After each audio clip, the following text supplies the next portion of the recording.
21 மாவட்டம், ஏறத்தாழ 5.5 கோடி மக்களுக்கு குடிநீர் ஆதாரமாக இருப்பது இந்த காவேரி.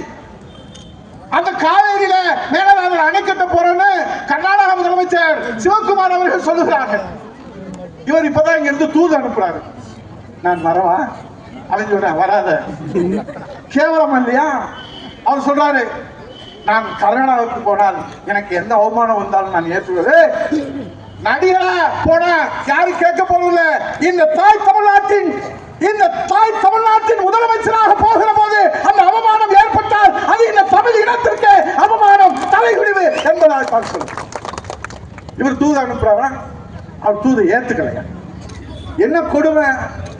உச்ச நீதிமன்றத்திலே, உயர் நீதிமன்றத்திலே போராடி வாதாடி நடுவர் மன்றம் அமைத்து காவிரி நீர் ஒழுங்காற்று குழு அமைத்து எல்லாம் அமைச்சாச்சு.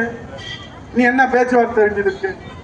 நேரம் உச்ச நீதிமன்றத்தில் போய் எங்களுக்கு இன்னைக்கு ஜூன் 12ஆம் தேதி காவிரி நீர் திறந்து விடுங்க, குறுவை சாகுபடி செய்ய முடியல, ஜூன் மாசத்துக்கு ஜூலை மாசத்துக்கு தண்ணி வரல, வறட்சியில இருக்காங்க.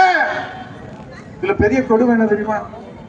குறுவை சாகுபடி சிறப்பு தொகுப்புக்கும் வறட்சி நிவாரணத்துக்குமே என்ன வேறுபாடுன்னு நம்ம விஜய்க்கு தெரியல.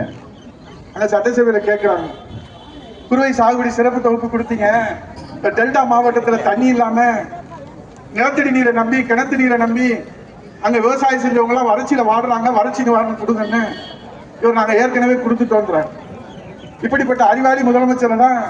அது வேற அவர் சொல்லிக்கிறார், அடுத்த பிறவின்னு ஒண்ணு இருந்தா இந்த விஜய் விவசாயத்தான் பிறக்கணும். ரொம்ப மிச்சம் கூட சார், இந்த ஒரு பிறவிக்கே இந்த தமிழ்நாடு தாங்கல. நீ அடுத்த பிறவியில வேற ஒரு விவசாயம் சந்திச்சு இந்த பயிர் கடனை அதிகாரத்தில் இருக்கிற போதே தள்ளுபடி பண்ணல.